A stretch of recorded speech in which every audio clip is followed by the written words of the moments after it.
Hey everyone, Jeremy here with the version 0.22 release of StationOne for this week.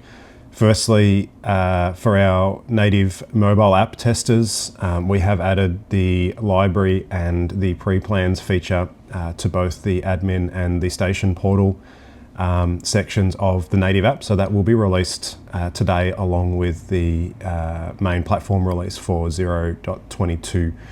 So look out for that one. We're obviously more than happy to keep taking anyone who's interested in testing the native app, both in a general brigade member sense and also any administrators that are interested. We are slowly adding the functionality into that native app as we go along and getting real-time testing feedback back on that. Jumping into the platform for this release, the first thing obviously that we're going to notice is that dark mode is now enabled. There is most likely some slight glitches in various different places with regards to the dark mode enablement. It will detect your system configuration, so if you have your device set to dark mode, it should automatically switch, but you can switch backwards and forwards. But we are as we go through development and testing phase, we are looking for any anomalies that we find, particularly with dark mode. There is occasionally just some oddities that occur with regards to the styling of the platform, but that is there and available in the next release. We've made some changes into our inspection templates, so we'll just use one of these as a test. You'll see now that we've got a couple more options that appear when you're editing your template. So we've now, if we enable the require admin review, we've got a bypass admin review if the inspection scores 100%. So you can check this and basically not have to review a 100% passed inspection. However, we can now also target our notifications. So basically taking some of that burden away from the brigade admins and starting to target that down either into appointment types or to individual users. So you'll see that it just notes here that it's only going to let you pick from appointment types or individual users that have the necessary access to the platform to review that inspection. So this list may be shorter or longer depending on your particular configuration. So that's now included in the require admin review. We've also added a require qualification to conduct the inspection.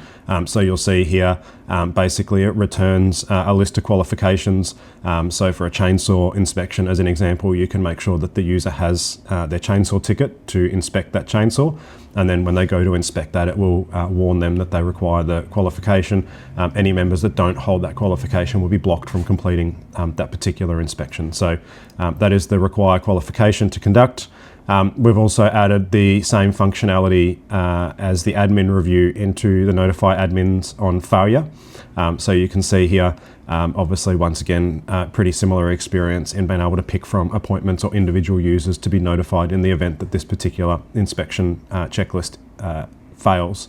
So if you've got someone that looks after vehicles or a specific piece of equipment or something like that, and you as an admin don't want to be bothered by that notification, you can enable this feature here and then select from any of these. If you don't select anything, it will automatically fall back to notifying all of the brigade admins, which is the current behaviour if you do have this setting enabled on your inspection checklists.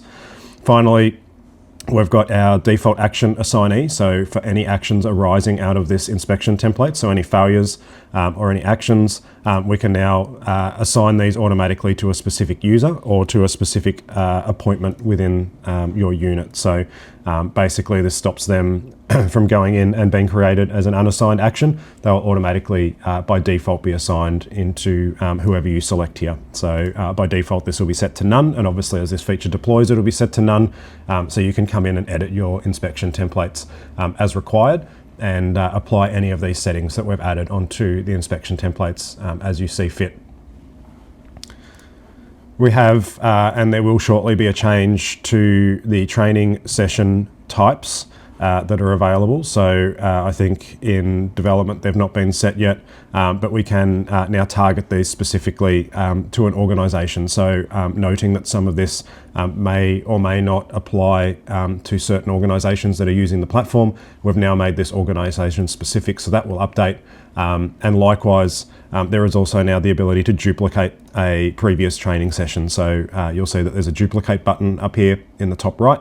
If we click that, you'll basically get all of the same configuration. You'll just need to set your new date and time and then change any of the settings that you require from that original. So this is just obviously a method that we've implemented to speed up creation of those particular training sessions if you did want to duplicate one.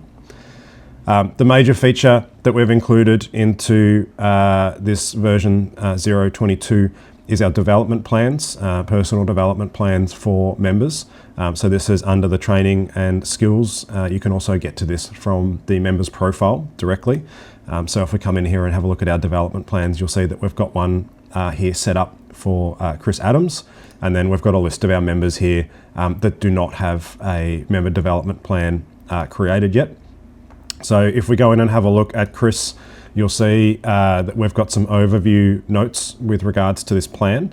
And then what you'll see happening down here is Chris in this example is on two different pathways. So he's on a strike team leader pathway and a driver pathway.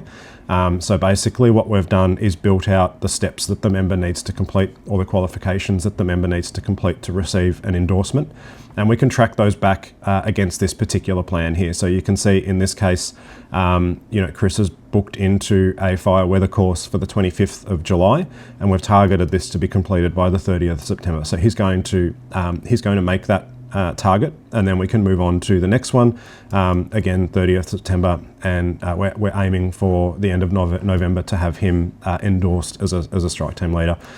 So we can mark these complete, and when we do so, it will actually allow us to update that particular qualification. So in this case, it was one of our fire weather courses. So we'll just say that he did that ahead of time on the weekend, and that's now completed. So that's all gone through. We go back to his development plan, and we can see that Chris has completed that particular module here on the development plan, and now he's moving on to his next qualification to achieve this. Likewise with the driving, you can see he's completed CFA Safe Driving down here, and he will now progress on with the rest of that pathway. We can capture meeting notes against this, so we can put in the date of our meeting, and actually we'll put that over the weekend. We'll put that completed, put some notes in here, and you'll see we've got a private admin checkbox here. That's because we can share this member development plan with the member, so they have a copy of it.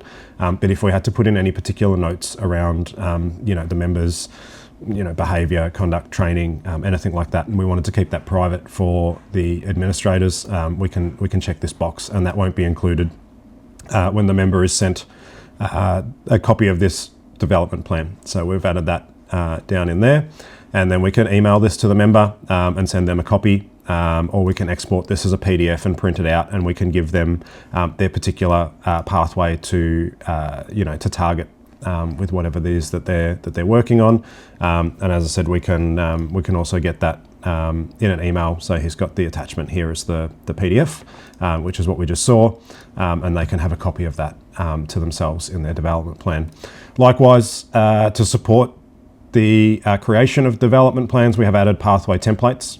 So just in this example here, I've added a new recruit pathway. So this follows the CFA sort of loose pathway in terms of completing general firefighter and then moving through various qualifications. So they will receive their endorsement as a firefighter, and then they can move on to things like operate BA, low structure, hazmat awareness, whatever your brigade dictates as being the next steps in that particular pathway. So this is a feature that was very heavily requested. I would dare say this is effectively the first iteration to get this out and get units accessing it and testing it and using it, and then obviously inputting feedback on things that they might like changed or added to this particular feature. But in its initial form, you can most certainly start creating those development plans. You'll see back here that we're tracking the progress here, and we see when we last met, and we can also set a next meeting date as well. So if we go back into this members plan and edit it, we can set the next target meeting date. So we may want to catch up with them periodically, quarterly or every month or something, and just track progress back against their training plan or the development plan that's here in the system. So would encourage those those units that are interested in tracking this kind of stuff in regards to their members to jump in and give this a shot. And obviously please provide any feedback about this particular feature so we can continue to make this a little bit better where possible. We've added a bulk qualification import function into the training session section as well.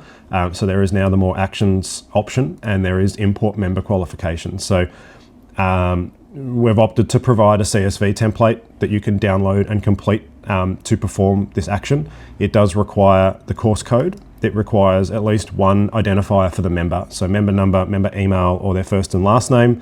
Then we can put in the status, so in progress, completed, etc., which are listed here. And we can put in the date as well that's there. So basically this allows you to grab a bunch of the members' qualifications and import them in one go. And basically what it will do is look at the qualifications in the system. If it does not find a matching course code for that qualification, it will reject adding that qualification, but it will continue to iterate over the remaining qualifications in your spreadsheet. And likewise, if it fails to find a match on the member, it will report back to you and say that it was unable to match that particular member to someone in your unit. So there's some feedback there to assist with that process, but hopefully this is a sort of a friction point again that's been quite heavily requested in terms of being able to bulk import members' qualifications into the system. So we have added that one there for you. Coming over to our inspection schedules, a slight change here in that we now have the ability to reset the schedule from the last completed date. So basically, this is again something that was requested. So we can see it's got a next due date of the 27th of the 6th. So if I completed this inspection today, and this is a weekly, it would update that schedule to now reoccur from Monday the 22nd. So we would see that next due fall on Monday the 22nd. Likewise, you can also set your frequency interval. So if you go custom, you can put in 30 days here and then have that reset on there as well. So just something, again, based on some feedback around those recurring inspection schedules that may make things a little bit easier for brigades to manage those schedules. So that option is now available as well. We have also updated our hose testing system to support bulk hose testing. So under more actions now, you can see we've got a batch test hose. So if we come in here, we can basically select the date. We can pop in the pressure that we tested at, any additional notes.